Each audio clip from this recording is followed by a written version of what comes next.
table ronde, vous avez dit que la condition contemporaine d'un auteur est qu'il est aussi le producteur de son film. Oui. Est-ce que vous pouvez expliquer un peu plus ça? Donc, l'État est venu en aide au cinéma difficile, au début des années 60, compte tenu d'un grand changement aussi qui s'est opéré avec l'apparition de la nouvelle vague, qui est la disparition, peu à peu, des auteurs-producteurs, des producteurs. C'est-à-dire que les producteurs ont eu peur de se lancer dans des aventures de cinéma qui étaient par trop, disons, singulières, par trop spécifiques, compte tenu donc, de cette multitude de types d'écriture de cinéma. Il y avait, devant le recul du cinéma de marché, du cinéma d'artisanat, du cinéma grand public, les producteurs ont eu peur. Soit ils n'ont voulu produire que des films sur garantie, avec des vedettes, avec des metteurs en scène confirmés, soit au contraire, ils ont essayé de rechercher des nouveaux Godard, des nouveaux Rohmer, des nouveaux Truffaut. Et puis, en fait, il n'y en avait pas. Et donc, ils se sont effacés. Et puis, on a vu l'apparition du rôle de plus en plus important des distributeurs et des exploitants de salles qui ont commencé à découper leurs grandes salles en petites salles parce que le nombre de spectateurs commençait à baisser aussi. Donc ça, c'est toute la crise du cinéma des années 60, qui est une crise mondiale. Dans tous les pays du monde, ça s'est passé de la même façon. Sauf que la France est le premier pays qui a commencé à diviser ses grandes salles de cinéma en petites salles de 100, 200 places pour résister à l'hémorragie liée à la chute des spectateurs.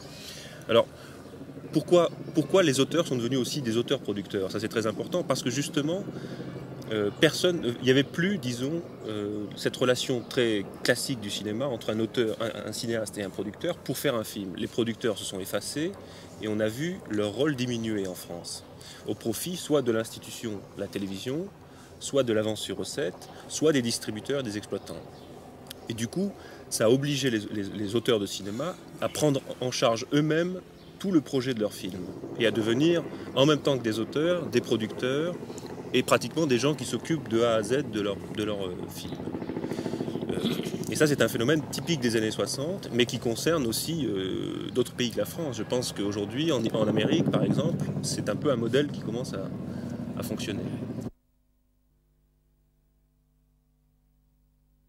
Avant, vous avez mentionné un retour du public dans les salles de cinéma et un intérêt augmenté pour le cinéma français.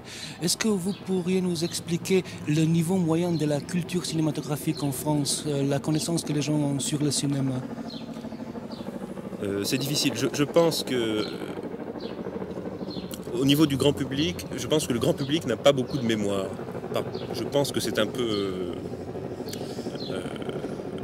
pareil dans tout le monde. Sauf qu'il y a un phénomène qui est très, très important aujourd'hui, je crois, c'est le rôle que la télévision joue comme cinémathèque. Parce qu'en France, il y a à peu près 500 films par an qui passent à la télévision. Et ça va du cinéma muet au cinéma d'aujourd'hui. Donc les gens, qu'on le veuille ou non, le public de cinéma français est tout le temps en symbiose avec l'histoire du cinéma. Il y a tout le temps une rétrospective à la télévision, il y a tout le temps des films muets, il y a tout le temps des films américains, des films japonais, des films italiens, etc. Donc il y a réellement une ambiance, disons, un milieu culturel cinématographique assez poussé. Mais je ne pense pas qu'au niveau du grand public, il y ait réellement une culture du cinéma. Je pense qu'il y a une amnésie permanente, on oublie sans arrêt. Par contre, il y a un milieu cinéphile assez fort. Et le problème de l'enseignement du cinéma, est-ce que le cinéma est présent dans l'enseignement secondaire? Et qu'est-ce qu'on pourrait dire sur l'enseignement universitaire du cinéma? En France, non, l'enseignement n'est pas encore intégré dans le secondaire. Je crois que c'est une revendication que beaucoup de gens ont, mais ce n'est pas encore passé. Ça va venir, je pense. Par contre, dans le supérieur, l'enseignement est devenu... L'enseignement du cinéma est, disons, essentiellement théorique. Il y a une école du cinéma qui s'appelle l'IDEC. Il y a une autre école qui s'appelle l'école de Vaugirard. Donc là, c'est l'enseignement professionnel, disons, technique. Et on apprend vraiment à faire du cinéma. Mais à l'université, c'est essentiellement une réflexion assez poussée sur le cinéma comme son histoire et aussi le cinéma comme comme matière à réflexion théorique, si on veut. Et là, les cahiers du cinéma ont été un petit peu les pionniers à la fin des années 60, au début des années 70, disons dans l'introduction de la sémiologie, de la linguistique, de la psychanalyse, à la suite des travaux de gens importants comme Roland Barthes, comme Lacan, etc. Donc il y a eu toute une période de la revue où la revue était enseignait le cinéma à l'université.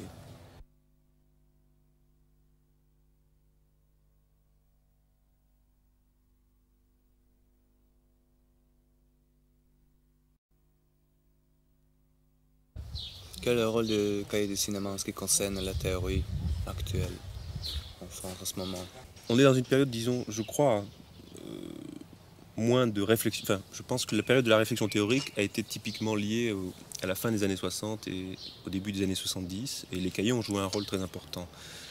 Je crois qu'aujourd'hui, on est dans une période. Enfin, nous, je ressens qu'on est dans une période où on n'approfondit pas la théorie, mais on essaye au contraire, avec les acquis théoriques, de revenir au cinéma, à la fabrication, à la compréhension de la mise en scène, à la compréhension des écritures, des singularités, des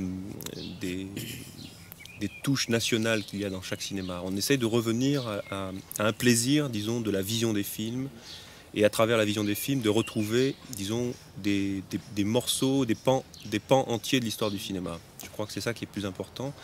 Et par contre, toute la théorisation que nous, par exemple, les cahiers du cinéma ont à un moment donné poussé, aujourd'hui se retrouve dans un secteur d'édition. C'est-à-dire qu'on a mis en place depuis quelques années un autre secteur parallèle à la revue qui concerne les livres, des monographies sur des auteurs, sur des questions théoriques, etc.